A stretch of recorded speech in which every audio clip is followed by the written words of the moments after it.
Assalamualaikum. My name is Farah Anizatul Safa binti Azhar, and with my partner Muhammad Syafiq Aiman, we are from Team Respiratory System.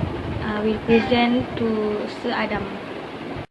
We will present about the function of the respiratory system, the set of organ that allows a person to breathe.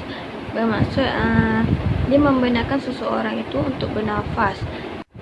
Okay, next is action oxygen and carbon dioxide throughout the body. Integrate system of organ involved in the intake and exchange of oxygen and carbon dioxide between the body and the environment, which is bila kita bernafas, kita akan kita akan sedut oksigen, dan apabila kita lepaskan nafas tu, dia adalah karbon dioksida, including the nasal passage, larynx, trachea, bronchia, tubes and lungs. Antara ni juga termasuk dalam kita punya pernafasan respiratory system. Okay, dalam respiratory system kita akan perform dua major, iaitu external respiration dengan internal respirations, which is external ni dia exchange air between the body and outside the environment.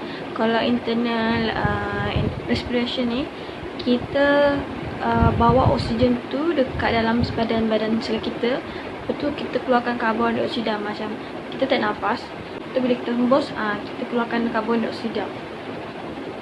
Okay, next is about the organ of the respiratory system. Okay, organ-organ yang terlibat dalam respiratory system adalah hidung, dan seterusnya pharynx, larynx, trachea, bronchi dengan paru-paru kita. Okay, untuk hidung, air enter the nose through the external nares. The only externally visible part of the respiratory system, the interior of the nose, consists of a nasal cavity divided by a septum. Okay, respiratory system structure. Nasal cavity, pass air through nose. Pass air through nose, which is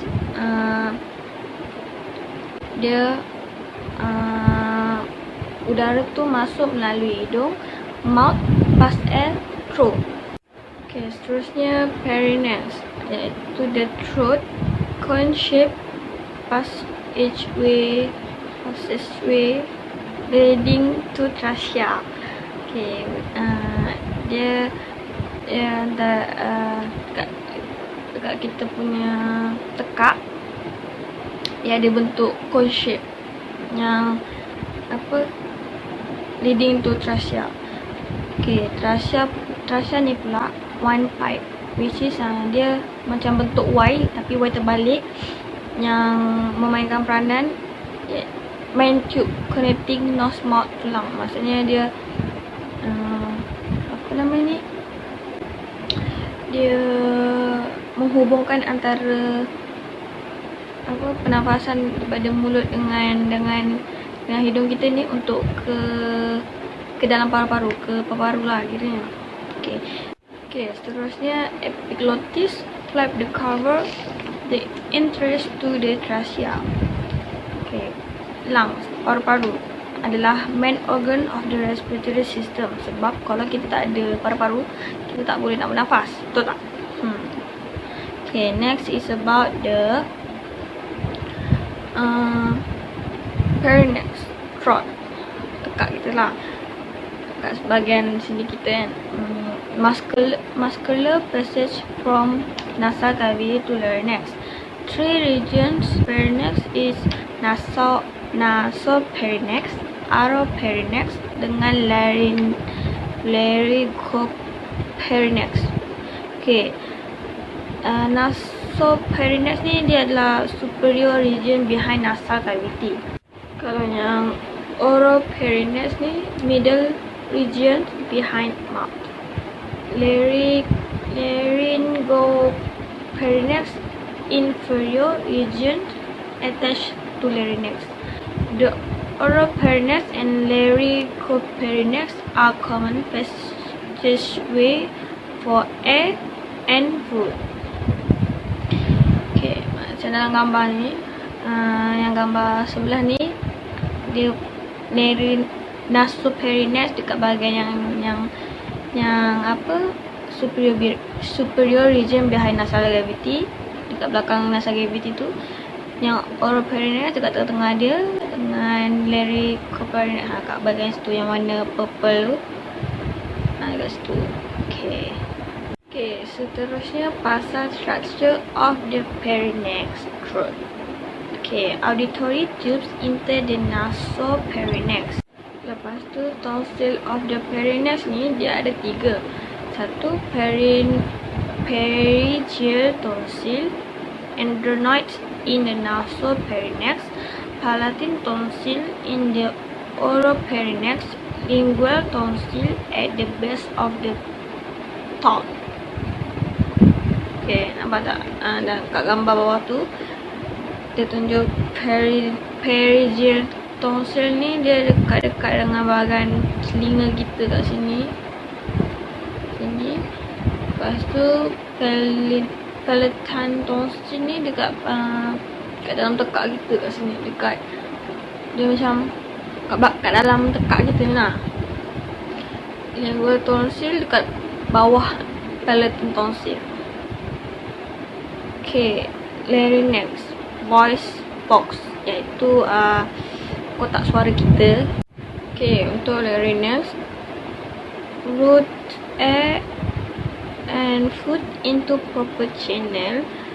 Maksudnya dia udara dengan air, udara dengan makanan tu masuk melalui tempat yang betul lah.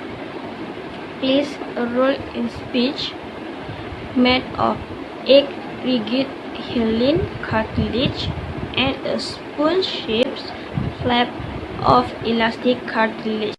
Okay, next is about the structure of the larynx, which is kita ada 4 structure, iaitu thyroid cartilage, epiglottis, vocal cord ataupun vocal folds dengan glottis. Okay, untuk thyroid cartilage ni dia adalah largest hyaline cartilage, protrudes anteriorly Adam apple. Untuk perempuan memang tak ada Adam apple, tapi untuk lelaki, yang lelaki lah Adam apple tu kat bahagian tekak kita ni, yang bonggol-bonggol tu, tu Adam apple dia.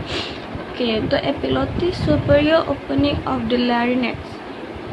Okay, yang macam dekat gambar tu, rooted foot to the larynx and air toward the trachea. Kalau yang vocal cord ni, vibrate with expelled air to create sound ataupun speech. Ucapan kita dia vibrate melalui udara. Okay, untuk glottis pula, opening between vocal cord, dia pembukaan antara kita punya nak bercakap ni. Betul. Okay, seterusnya saya akan pass pada partner saya, Syafiq Aiman. Bye. Assalamualaikum. Thank you to the Farah for the explanation about larynx. Now we go to the trachea, which is we can call it as windpipe. Okay, trachea ni merupakan organ yang amat penting dalam sistem pernafasan manusia, dan dia terletak di tengah-tengah ni. Ini larynx, ini bronchi. Dia ada connect antara dua ni, dan dia berada di tengah-tengah. Okay, dia punya function dia adalah merupakan laluan untuk udara dari luar masuk ke dalam tubuh badan kita. Maksudnya udara dari luar tu dia akan masuk ke dalam badan kita melalui laluan utama ni, dan dia akan masuk ke dalam paru-paru. Kemudian trachea ni dia punya function dia boleh menghangatkan serta melembabkan udara yang masuk ke dalam paru-paru. Boleh dapat Kemudian trachea ni pula, dia ni berbentuk C shape, ataupun kita boleh cakap bentuk cincin. Sebabnya bagi memudahkan untuk ia mengembang dan memudahkan manusia untuk menelan makanan. Itu. Okay, now we go to the primary bronchus ataupun kita boleh sebut sebagai bronchus dalam bahasa Melayu. Bronchus ni adalah batang paru-paru yang terbentuk daripada otot dengan dinding yang sangat kuat, membolehkan posisi organ ini lebih stabil. Kalau kita tengok dekat mikroskop pun, dia punya komponen dia ataupun dia punya bentuk dia sebiji macam trachea melalui hidung dan mulut. Kemudian udara tu akan sampai ke kerongkong ni dan kemudian akan melalui kita punya tabung udara ataupun trachea yang saya sebut tadi tu. Kemudian dia akan satu ketika tu dia akan sampai ke dua cabang ni lah yang kita panggil sebagai bronchus. Ada bronchus kanan, ada bronchus kiri. Okay, dia punya function bronchus ni senang je. Dia laluan udara untuk sampai ke paru-paru. Kemudian dia ada function lain juga. Function lain dia adalah penjaga imunitas paru-paru. Contoh kalau kita punya bronchus kan terkena infeksi, nanti datanglah bagai penyakit dekat badan kita ni. Lepas tu dia punya bronchus kanan dengan kiri ni dia ada beza bronchus kanan ni dia akan lebih pendek daripada bronchus kiri dan dia akan lebih vertikal. Kalau nak tahu lah. Lepas tu bronchus ni dia terdapat kelenjar yang mengeluarkan lendir. Apa function lendir ni? Lendir ni function dia adalah menjerat dan menaktifkan mikroorganisma yang berpotensi membahayakan paru-paru. Maksudnya dia boleh mematikan mikroorganisma yang berada dalam udara yang masuk ke dalam tubuh badan kita. Maksudnya dia boleh matikan. Lepas tu bronchus ni juga dia ada terdapat bulu-bulu halus ataupun kita boleh panggil sebagai silia. Function silia ni adalah untuk menyaring mikroba dan debu keluar dari saluran pernafasan kita. Itulah. Okay, next we go to the next organ which is lung. Lung ni merupakan organ yang sangat utama dalam sistem pernafasan manusia. Dia terletak dalam rongga dada kita dan lung ni ada kanan dan kiri. Kedua saiz lung ni mempunyai saiz yang sangat berbeza sebab lung kiri ni dia kecil sikit daripada lung kanan ni sebab lung kiri ni dia mempunyai jantung. Jadi dia kecil. Sebelum kita nak tahu fungsi lung ni sebenarnya banyak bahagian dia. Bronchus, bronchioles, alveoli dan alveolus, pleura dan diafragma. Okey, saya nak tekankan tentang diafragma tu. Diafragma tu bila kita tarik nafas kan, dia akan menarik paru-paru ke bawah untuk memudahkan udara masuk dengan lebih sempurna. Kemudian apabila kita membun nafas tu, dia akan kembali kepada bentuk yang asal. Untuk pengetahuan kan, sebenarnya paru-paru kita ni berbentuk kubah. Kalau nak tahu lah. Lepas tu okey, fungsi paru-paru ni. Okey, sebenarnya kan sistem pernafasan manusia ni sangat-sangatlah canggih. Sebab kalau kita fikir secara logik ya, proses ni pada fasa ni lah berlaku pertukaran oksigen dengan karbon dioksida. Karbon dioksida ni sebenarnya darah yang dibawa oleh kapiler dari jantung. Kemudian setelah kapiler ni dia menghembuskan dia mengeluarkan karbon dioksida. Kemudian dia akan menerima oksigen ni daripada alveolus dan dia akan pergi kepada jantung. Kemudian dia alirkan ke seluruh tubuh badan. Kemudian sisa karbon dioksida yang tadi tu dia akan paru-paru akan mengeluarkan dari tubuh badan ketika kita sedang menghembus nafas. Okey, kita pergi kepada bronchioles.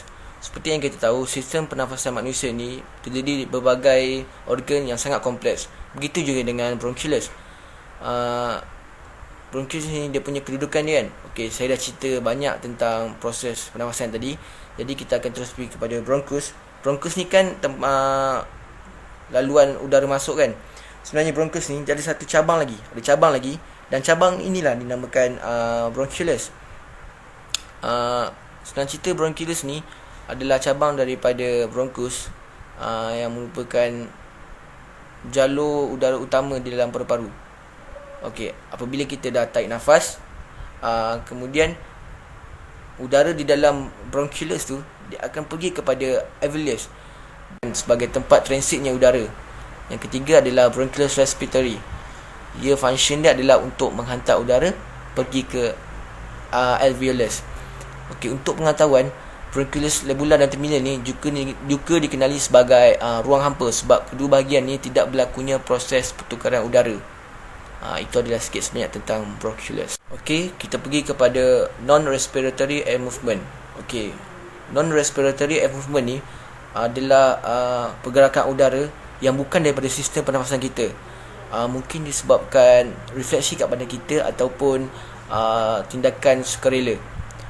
Okey, contohnya adalah kita tengok dekat slide tu banyak contoh: sneezing, coughing, burping, laughing, singing, talking and macam-macam lagi lah.